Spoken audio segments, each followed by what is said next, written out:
Welcome to Bleed Purple, a 10-part podcast about the 125-year history of Tarleton State University. Host Drew Myers will cover Tarleton's rich traditions, speak with notable alumni, and uncover the stories that give Tarleton its lasting legacy. Here's your host, Drew Myers.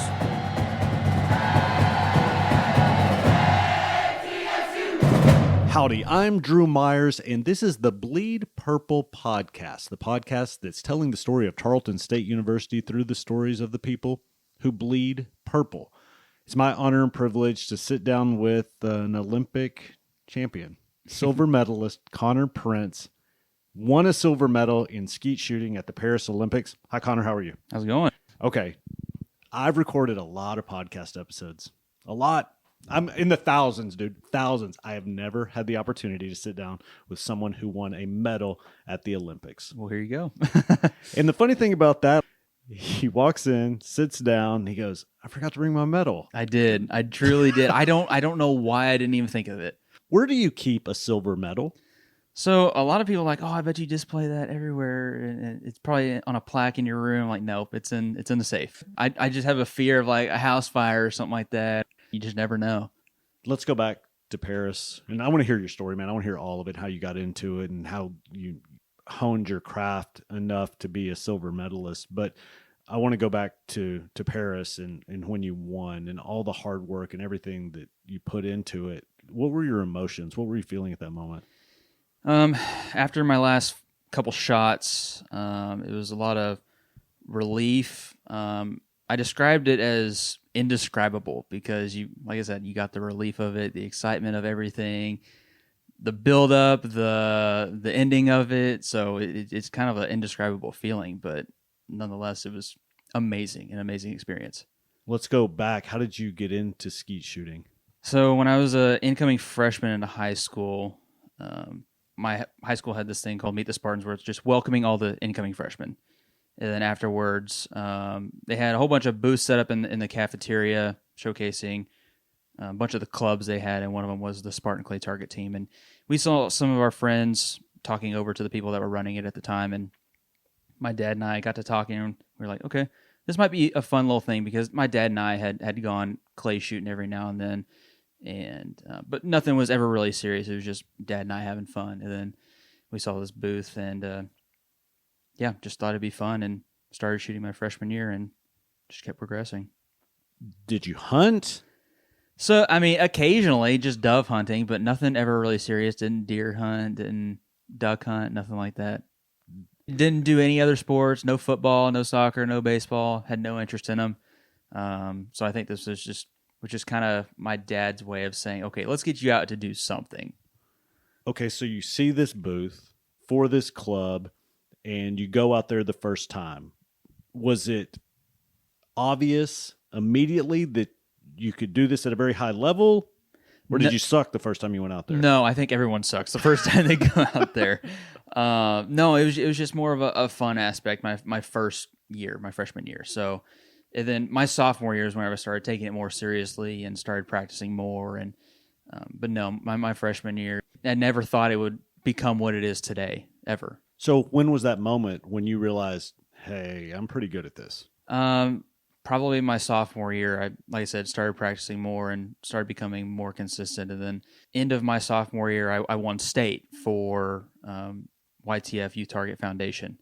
There's a whole bunch of different organizations that you can win in, but that's the one that I won in. And so I think that was the turning point into what it is today. So the summer after your sophomore year, you win this state competition. At any point during that time, are you thinking the Olympics yet? No. I didn't even know shooting was an Olympic sport my sophomore year, to be quite honest with you. Actually, I take that back. I did whenever my current coach now, Vincent Hancock, came to speak to us at that event. So I didn't know it was an Olympic sport until the year that I won state. And then, funny enough, whenever I went to my junior year of high school, a former USA shooting athlete named Dustin Perry reached out to the team looking to get back into the sport and start to coach people, because he was new to Burleson at the time and just trying to get connected with people with what he knew, and that was skeet shooting. And then he's the one that started coaching me, and he was like, oh, this kid's pretty good, I guess. So he's the one that recommended I started shooting Olympic skeet. Okay, so going into your junior year, you just kept getting better. Did you win state again? Senior year, win state again? So whenever I started pursuing the Olympic side of things, I started to pursue that more than the other stuff. So no, I did not go back and win state just because I was focusing on this new Olympic path. Yeah, you wanted bigger, man. Yeah, exactly. You wanted the world stage. Exactly. I like that. Talk about that transition, about going from, from the state level to where you ended up. It's a learning curve. For those that don't know, going from just regular American skeet to Olympic skeet, it's a big transition because there's a whole lot of mechanical aspects that you got to learn. Hold on. What do you mean by that, mechanical aspects? So American skeet, you can start with the gun on your shoulder. On Olympic skeet, you have to start with the gun down, I guess, near your belly button, and you have that random 0 to 3 second delay. So after you call for the target, you're waiting for that thing to come out, and it's just, like I said, just a big learning curve. So takes a long time to get that mount from your belly button up to your shoulder. I still work on it to this day. Okay, so at what point were the Olympics becoming a reality? And as you're answering that question, Connor, talk about where your dad was throughout all of this, because he's the one to be like, hey, come on, we're going to go over to this table and we're going to get you into something, and it's going to be skeet shooting. So just talk about that a little bit. Yeah, so Dad's always been by my side 100% the whole way. He never coached me. He wasn't that good, but he's the one that got me started. And then Olympics started to become a reality, I'd say my junior year of high school is whenever we met Dustin Perry. Like I said, he's the one that recommended I started shooting this. And once you start shooting this, that's your ultimate goal is go to the Olympics and win a medal. So once I started it, that was my ultimate goal, but it just takes time to get there, obviously, for any Olympic sport. Sure. How many hours a week were you putting into it? Whenever I first started, I was shooting every day upwards of 250 to 300 shots a day. Oh, wow. Okay. It was a lot. I've kind of dialed that back now just because I've gotten better at it, obviously. So I'm more of a quality over quantity. So I'm focusing on just small, minute things to clean up my technique from what it was in the beginning, like I said, where it was quantity over quality. Just trying to get shots downrange. Do you love it? Yeah. I mean, I know that's kind of a weird question to ask, and especially since you've won a silver medal in this sport, but I've heard stories about people that do something at a very high level, but it's not their favorite thing to do, but you actually love shooting. Yeah, I mean, I think everyone who does this at a high level to an Olympic level, they get burnt out every now and then. I mean, I get burnt out, I'm not going to lie, where I just don't want to go shoot, but ultimately I got to ask myself, like, okay, do I want to keep doing this? And I keep telling myself, yeah, I want to go back and get that feeling of winning another Olympic medal. So yeah, I'd say I love it for sure. Is that the goal? Yeah, that's the pinnacle of our sport right there, is the Olympic Games. So you want to go again? Yep. I don't even know where the next Olympics are. Where are they? LA. Okay. I did know that. I did know that, LA. And then, I mean, do you want to go again after that? And again after that? I mean, is this a career? I honestly could, but I think I'm going to retire after 2028 just because life's taking over outside of shooting. So I've got to do that at some point. And yeah, I think shooting will take the back burner after 2028. Okay, so let's rewind. Grew up in Burleson, went to Centennial High School in Burleson, and shooting starts to take off. Your junior year, you mentioned that, but you want to go to college, right? And you're on the official podcast of Tarleton State University. Spoiler alert, you chose Tarleton. But you were looking for something a little bit different in a school, a specific degree plan, like you mentioned to me, but it had to be flexible because you were shooting, would you say, 300 to 400 shots a day? But yeah, I needed a school that was flexible with my shooting schedule, work schedule, and yeah, saw Tarleton had an online program, 100%, and tried it out and ended up working. So it's funny. Connor and I were visiting before we hit record on this. He's been in Stephenville, Texas, a grand total of twice. Got his degree all online. Now, the reasons why you've been to Stephenville and you've been to Tarleton are pretty cool. Tell the people the two reasons why you've been on campus. So one time I went to a football game where I did the coin toss for Tarleton, and the second time I was getting honored at and getting recognized for winning the silver medal. So super cool. And you're probably doing the coin toss because you won the silver medal. Mhm. Talk about the online experience going to school and how that worked into your schedule. Being online, it was super easy actually. So there wasn't. It depended on the classes you chose, obviously, but I chose the classes where I could just do it at my own pace. So after I got off work, after I was done shooting, be around 6, 7 p.m., I'd go home and do my homework. So it was just super easy, super flexible. Tell people what you got your degree in and why you chose that particular career path. So I got my degree, manufacturing industrial management. So reason I wanted to do that was when I was still in high school, I started working in my dad's manufacturing machine shop. I'd wake up at 6 a.m., go in, work for a couple hours before I went to school. And through my senior year of high school, I just started enjoying it more and more and more. Then going through my first couple years of college, I just started learning more and determined the career path that I wanted to take at the time, which was cybersecurity, wasn't what I wanted to do. Tell people why it wasn't. So I consider myself pretty good with computers, and I was to an extent, but found out very quickly that I was not. He told me that earlier, and it made me laugh. So you decided to go and study this, and you graduated in December, right? Congratulations Appreciate on that. Did you walk the stage? I did not. It's so funny that Connor is on the Bleed Purple podcast. You don't necessarily bleed purple, but you do have a degree from Tarleton State University. Tarleton State is very proud to claim you as one of their own. You bleed purple in their eyes for sure. Talk about what's next for you. You talked about, competing in 2028, and then you talked about life happening. What happens to Connor Prince after he stops shooting? I don't know. I hadn't really thought that far down the road, to be quite honest with you. So still working at my dad's manufacturing machine shop. So hoping to eventually take that over at some point and take a few things off his hands. That way he can maybe retire and put more things on my plate. So hoping to continue to grow that. We actually just got a new machine delivered today. So it's still continuing to grow. But hopefully in the next 10 years, I'm running that full time. Even after you retire, will you be involved with the sport? And what would that look like? Yeah, I think anybody that's been in the shooting sports never fully walks away from it. They're still involved in some way, whether it's giving a kid a lesson every now and then or just going out to charity shoots and shooting. I don't think you ever, like I said, just walk away from it. So I think it just sticks with you forever. What do you love most about shooting? I think it's the camaraderie between everyone. This is where I've met some of my best friends. My buddy Eli, he's gonna be like, "Oh, you mentioned me in the podcast." Shout out, Eli. Yeah, we talk pretty much every day, and I met him through shooting. Where does he live? He lives in College Station. Okay. Or he lives in New Braunfels area. Okay. But he's from College Station. He went to A&M. So I'm assuming it's a small fraternity of guys and gals that do this, right? Mm-hmm. So it's easy to bond. It's easy to connect.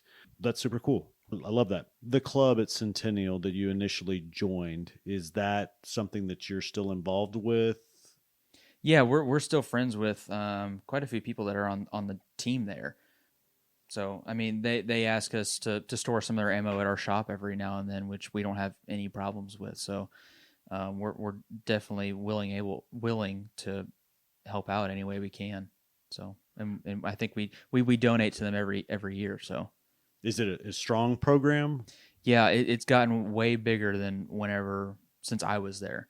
I think whenever I was there, we had a total of 15 members. Now I think they're pushing 40. I think shooting is one of the fastest growing sports in America right now. Oh, really? I didn't know that. Yeah. So it's becoming very popular. This is kind of a macro question for you, Connor. Did you learn anything through shooting that has helped you with life? Yes, believe it or not.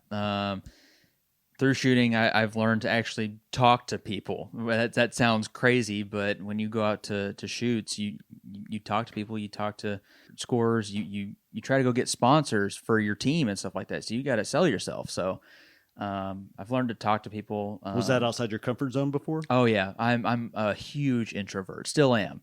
This is a lot right now. I'm not gonna lie. Just even having a conversation, just because it's hard for me sometimes to put things into words. But shooting has definitely been able to help me do that. So I've learned that. I've learned a lot of mental things, how to keep myself going whenever I'm feeling stressed out shooting. Because this sport is, I'd say it's a 90% mental game and a 10% physical. Can you keep it together while you're on the range? Okay, well, we're going to go down this rabbit hole for just a second. I mentioned to you that I do mental coaching for athletes and things like that. How do you control your mind? How do you do it? Sorry, folks. We're going into left field for just a second. There's a lot of techniques that I use that I have a mental coach that he gives me. But basically, it's just giving yourself positive thoughts, what to do versus what not to do. Mm-hmm. So when I'm in between stations, I'm thinking about my next shots and how I'm going to break them. Not, oh, you better not miss this target. I'm visualizing that target in my head. Sometimes you'll see me out there waving my thumb around. That's because I'm visualizing a target in relation to the barrel of my gun. So, yeah, just a lot of positive affirmations there. I love it. Yeah. Talk about the response that you have gotten since you've been back from Paris, winning the silver medal. You know, Tarleton has shown you all the love, the coin toss and the recognition ceremony. Now you're on the podcast for the school. What about, back in Burleson? Just talk about all the hoopla that surely has surrounded you since winning the silver. Yeah, the support has been overwhelming, believe it or not. Burleson has just wrapped their arms around me and just welcomed me home, and just everyone's let me know how proud they are of me. I've had people come up to me and be like, "Hey, I watched you on TV." I'm like, "That's cool. I don't even know you." So yeah, I just have random people just come up and be like, "Oh, we watched you and we're so proud of you." And well, how does that make you feel, dude? it feels good, believe it or not. Even being an introvert, I don't like the attention, but it makes me feel good. Let's go back again. I want to go back.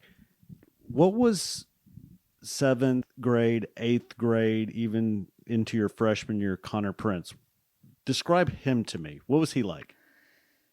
7th, 8th grade Connor was boring. I mean, I still am boring to this day. I didn't really go out and do things with friends. I was into video games at the time, just playing online with some friends. 7th, 8th grade year. Then when I got to my freshman year, I started branching out a little bit into the shooting sports. But 7th, 8th grade, didn't play any sports in middle school. Had no interest in them. So, and did shooting help kind of bring you out of your shell? For sure, yeah. I mean, you asked if it made me uncomfortable talking to people. Yeah, I mean, shooting puts you in uncomfortable positions. So going back to the Olympic Games, I was uncomfortable that whole time. That was the most adrenaline I've ever had in my life, and it just through my years of shooting, I've learned how to control it and compose myself. And so whenever I go back into the real world, it's helped me there as well. So it kind of translates back and forth. So I've got my dad hat on now. Are you grateful that your dad kind of drug you over to that table and said, "Hey, let's talk to these people and just see what's up"? Man, I would not be where I am today without my dad. He is my number one supporter, best friend, mentor, coach at the machine shop. I mean, I'm very grateful for him and him bringing me into this sport. I don't think I'd be where I am today without him and this sport. So this is one of my last questions, Connor, and thanks for doing this. I really appreciate it, especially since now I know you're terrified. No worries at all. To have a conversation. We're making it through. Yeah, we are making it through. Is your dad proud of you? Oh, he's very much proud of me. I've only seen my dad tear up twice in my life, and it's very possible he's teared up 3 times. First time was whenever I won Junior World Cup gold in Germany in 2019. Second time was whenever I made the Olympic team back in 2024. And I'm almost certain that he full on cried where I got silver medal at the Olympics. So he's very proud of me. What did he say to you afterwards? So let me just kind of paint the picture. Who won? Who won the gold? Believe it or not, my coach won gold. So okay. it was me and him neck and neck up until the last station. Okay, that's awesome. I ended up missing one target. It is what it is. I'm not mad. But I think it was meant to be for him to get gold and me to get silver. So when you're on the podium, the Star Spangled Banner is still playing, but it's playing for him, not you. Okay, so that's got to be emotional, right? Yeah, I mean, that was actually the first time any country has ever gone 1-2 in skeet shooting in the Olympics. So that was a pretty awesome feeling too. So what did your dad say to you after the podium ceremony? I didn't actually get to see him immediately after the podium ceremony because we had to go to press conferences right afterwards and get interviewed. So I didn't get to see them for probably a 3-4 hour stretch from whenever I started the final up until we went home. So, but I vaguely, I don't. It's hard to remember. I vaguely remember him just hugging me and just saying, "I'm so proud of you, buddy." So, yeah. That's really cool. Yeah. And I'm putting myself in your dad's shoes because I'm a dad, and my kiddo's not at the Olympics. I'm talking like rec softball in Glen Rose, Texas, and my son, playing varsity golf or whatever for the school. And I just want to see him right afterwards and hug their neck and tell them how proud I am. And your dad had to wait 3 or 4 hours because you're making the rounds, doing all the interviews and stuff like that. I think is awesome. And I see your love and admiration for your father. It comes out. It's really neat, man. I really like that. Yeah, he's awesome. I love him. So I wouldn't be doing my job on this podcast if I didn't ask this last question. This really is my last question, Connor. I know you've only been to Stephenville twice, but I know you have a diploma that says Tarleton State University. And maybe you don't necessarily bleed purple, but you do have an appreciation for the school because they gave you your degree. Is that true? Absolutely. What did earning that degree mean to you? Believe it or not, my diploma actually came in the mail a few days ago. So seeing that was definitely a sense of accomplishment. I don't know that there's very many other schools that offers what Tarleton does. So definitely grateful to be able to pursue the degree path that I have and it just kind of like tie in with what I'm currently doing right now. So very grateful for Tarleton. I think it's cool that you looked for a school that could accommodate you and let you chase your dream of going to the Olympics. You found it at Tarleton State University. Then you go to the Olympics and you win a medal. It's all just tied together, and I think it's really awesome. Appreciate it. Connor Prince, silver medalist at the Paris Olympics, on Bleed Purple, the official podcast of Tarleton State University, telling the story of this university through the stories of the people who bleed purple. My name is Drew Myers.